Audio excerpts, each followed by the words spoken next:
Trees by Joyce Kilmer.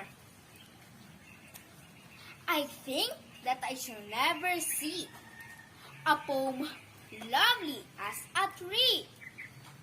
A tree whose hungry mouth is pressed against the earth's sweet blowing breast.